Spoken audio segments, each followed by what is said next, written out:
දැන් අපි කිව්වනේ කොබෝල්ට තියෙන්නේ 2+ විතරයි කියලා. හැබැයි බලන් යද්දි කොබෝල්ට 3+ උත් තිබිලා. හරිද? ඉතින් කොබෝල්ට ධන 3 එනත් පෙන්වන්න පුළුවන්ලු. ධන 3 එන පෙන්වන්න කැමතිලු.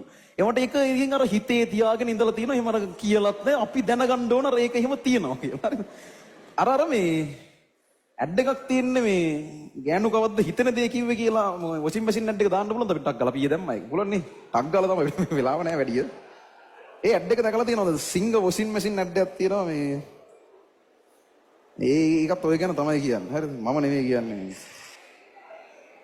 ලබනස්දී කොල්ලෝ ටිකක් විතරක් ඉදින් දන්නේ නැහැ පන්ති මුංගේ කික්කන්න නැතුව. හරි මේ ආයි මුලින් ඉඳන් දාන්න 1 2 3 කියලා අපි ටක් ගාලා ප්ලේ කරමු. 1 2 3යි.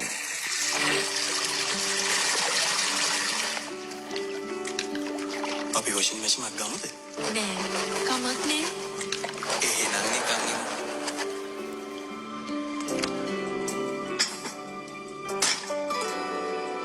තරහින්ද? නෑ. තරහක් නෑලු. හැබැයි අප්සෙට්. ළමයෝ ගෑන් කවද්ද හිතන දේ කිව්වා. සිංග. ඔයා මගේ හිත කියවනේ. Single washing machine. වේදිකාවට සෙන්සුම් 1899 සිට කියලා ගාන. විශිෂ්ට විශ්වාසය. හරිද? මම ගන්න ඕන කීය හරි ඕක පෙන්නනවට අපි තාස් කරන් ඉස්සරහා. ඒ කාලේ වොෂින් මැෂින් එක 1899 සිට ගෙවන්න ගන්න පුළුවන්. ඒක දැක්කත් නැහැ.